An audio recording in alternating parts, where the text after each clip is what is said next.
Assalamualaikum warahmatullahi wabarakatuh. Berjumpa lagi bersama pecinta bola sejati. Apa kabar sahabat pecinta bola sejati? Semoga hari ini kita selalu dalam keadaan sehat walafiat.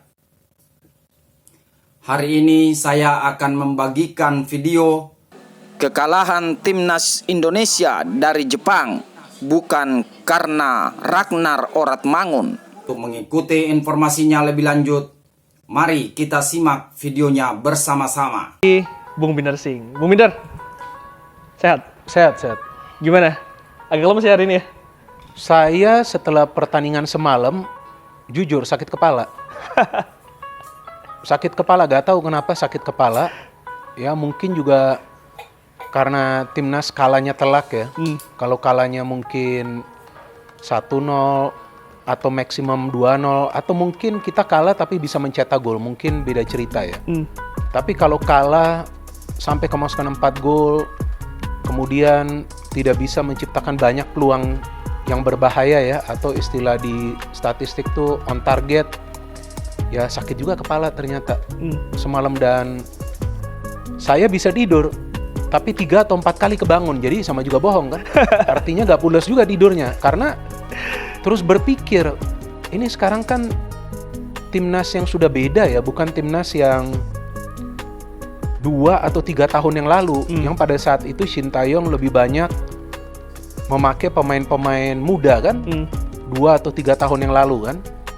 Tapi ini kan timnas yang bisa dikatakan adalah timnas yang dipenuhi oleh pemain-pemain abroad, artinya pemain-pemain yang mayoritas bermain di luar negeri, di Eropa kan. Dan mereka juga sebelumnya di masa mudanya atau di grassroots level dibinakan di Eropa.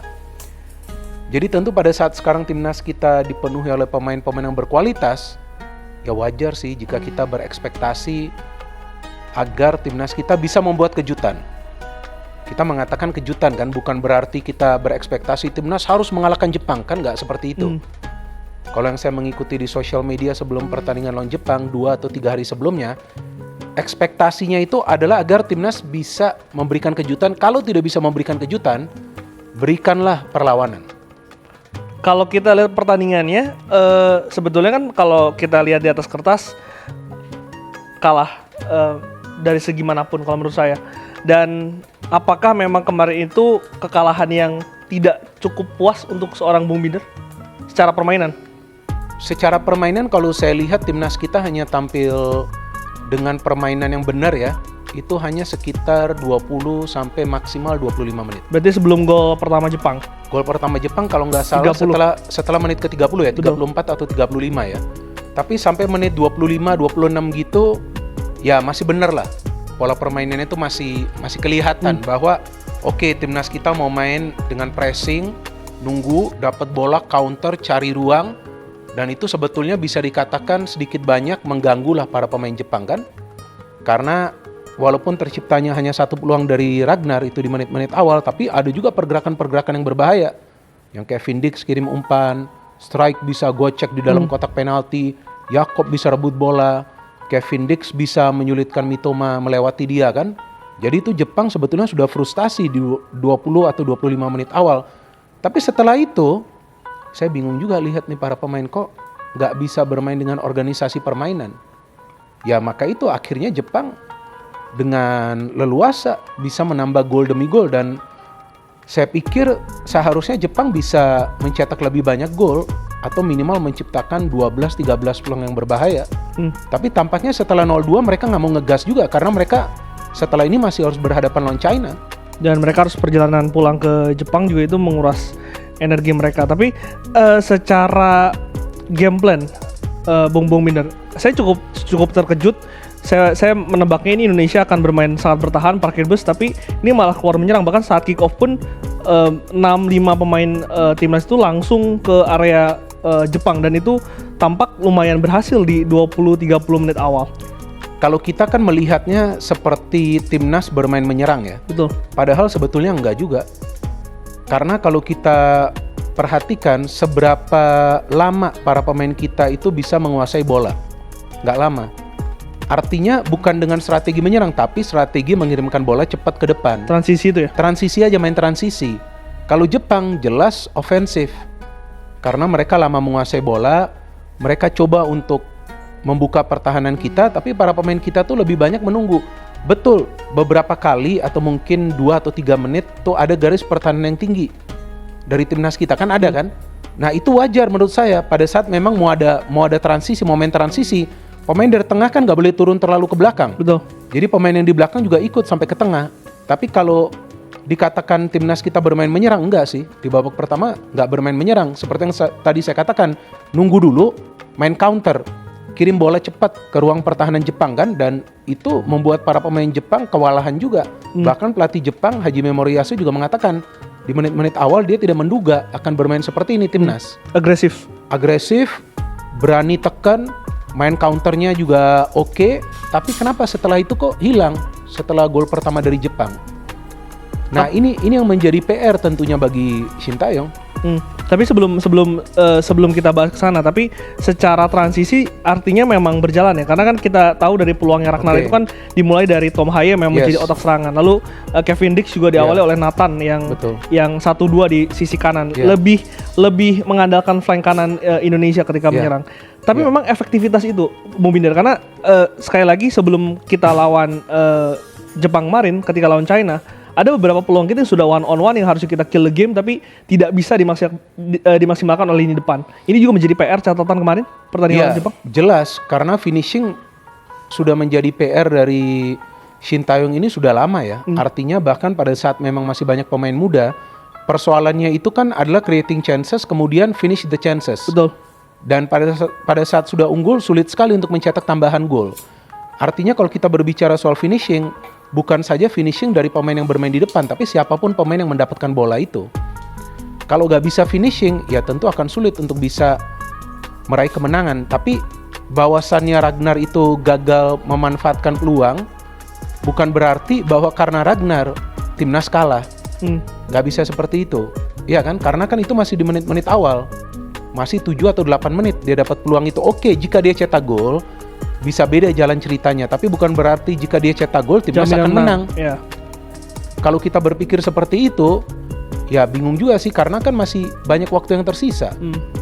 Jadi seharusnya finishing itu perlu dilakukan, tapi kemudian harus ada pola permainan yang menyulitkan tim lawan. Tapi kalau kita tidak punya pola permainan untuk menyulitkan Jepang, gimana caranya kita bisa mencegah mereka untuk menciptakan peluang? Karena secara keseluruhan Jepang tuh lebih banyak menciptakan peluang daripada kita. Peluang-peluang yang berbahaya. Kan ada 2 atau 3 save Martin Pass di babak kedua itu. Betul. Dan tadi dikatakan ketika Tom Haye dan juga Nathan ini tampaknya kan agak ngepres ke depan ya, ngepres gelandang dari Jepang, dan di situ ada space antara lininya Tom Haye dan juga Nathan dengan back kita yang itu terjadi di gol pertama Bung Binder. Bahkan bukan cuma gol pertama, tapi dari 3 gol. Peluang pertama juga ya? Ya, peluang pertama juga sama seperti itu ya. Artinya game plan dari Sintayong ini sebetulnya adalah bermain lebih defensif ke belakang. Tapi pemain yang berada di tengah harus memberikan pressing. Karena kalau yang namanya middle block atau mid press, itu pemain yang di lini pertahanan pun naik sampai tengah. Kenapa? Supaya jika bola lewat dari filter pertama, ada pemain lain yang bisa menutup. Cepat kan, nutupnya tuh harus cepat seperti itu. Tapi kalau tidak ada pemain belakang yang juga ikut naik untuk menutup ruang, ya itu Jepang enak banget kirim umpan. Karena yang harus diganggu atau harus dikunci Jepang itu di tengah. Kamada dan juga Endo kemarin. Nah itu, karena Jepang ini kekuatannya di tengah. Mereka kuat banget pegang bola kan. Betul. Terbukti di 15 atau 20 menit awal tuh ball possession Jepang sampai 86%. Kan tinggi banget ball possession seperti itu. Dan memang artinya dari awal ini secara taktik pemilihan pemain ini sudah benar Bung Binder. 30 menit awal. Kalau saya tidak melihat ada kesalahan dalam pemilihan starting lineup. Ini memang terbaik timnas kita melawan Jepang. Siapa lagi yang mau diturunkan? Ini sudah oke. Ivar Jenner memang tidak bisa bermain kan. Ini menurut saya starting lineup ini sudah oke. Karena ya memang ini adalah pemain-pemain yang diandalkan. Calvin Verdong, sebelah kanan Kevin Dix. Sayang Kevin Dix gak bisa main full kan. Tapi lumayan sih untuk debutan, menurut saya lumayan, itu bagus. Bagus. Bisa dikatakan bagus. Karena dia berhasil membuat Mitoma itu frustasi. Betul. Sampai Mitoma tuh dapat kartu kuning kan, melanggar dia. Iya. Sayangnya dia kemudian gak bisa lanjut. Dan juga gol kedua gak ada dia itu. Iya. Waktu dia lagi mendapatkan perawatan kan. Artinya pemilihan pemain ini gak salah kalau menurut saya dari Sintayong. Memang dia harus pilih pemain-pemain ini. Cuma cara bermainnya mau seperti apa? Mau mainnya pressing di tengah kemudian counter, mau main pressing di belakang counter, mau main menyerang, transisinya mau dari mana? Kalau saya gak melihat pola permainan dari timnas itu seperti apa. Kalau ada yang menanyakan kepada saya taktiknya apa, gak tahu. Jujur saya gak tahu. Kenapa? Karena bisa main direct pass, bisa main umpan-umpan silang, dan lebih banyak juga bola itu cepat dikirimkan ke depan. Jadi organisasi permainannya gak kelihatan dari timnas kita. Pemain-pemain sudah oke. Ada Kevin Dix, ada J. Itzes main di Serie A, ada Kelvin Verdong, ada Nathan, ada Ragnar Oratmangun, ada Strike. Kan semua udah pemain-pemain yang bisa dikatakan standar Eropa ini kan. Mereka kan datangnya juga kan dari Belanda, pemain keturunan. Ini sudah oke semua. Tapi kalau tidak ada taktik yang bisa menyatukan mereka, ya sama juga bohong dong. Artinya kualitas pemain ini sudah ada, tapi kualitas as a team-nya yang belum terlihat. Dan itu harusnya tugasnya Sintayong kalau menurut Bu Minder. Ya jelas tugasnya pelatih. Tugasnya pelatih itu adalah untuk meracik taktik, kemudian membuat para pemain itu paham cara bermain tim kita tuh seperti ini. Kalian ikuti cara bermain seperti ini. Kalau tidak ada yang namanya taktik permainan, kalau strategi itu kan beda ya, strategi mau main menyerang atau mau main bertahan. Betul kan? Betul. Kalau taktik masuk, mau main menyerang, nyerangnya dari mana? Kalau mau main bertahan, bertahannya dari mana? Dari tengah atau di belakang atau kita main high press. Tapi kalau taktik permainan ini sulit untuk dipahami para pemain, ya yang kelihatan seperti dalam 2 pertandingan terakhir.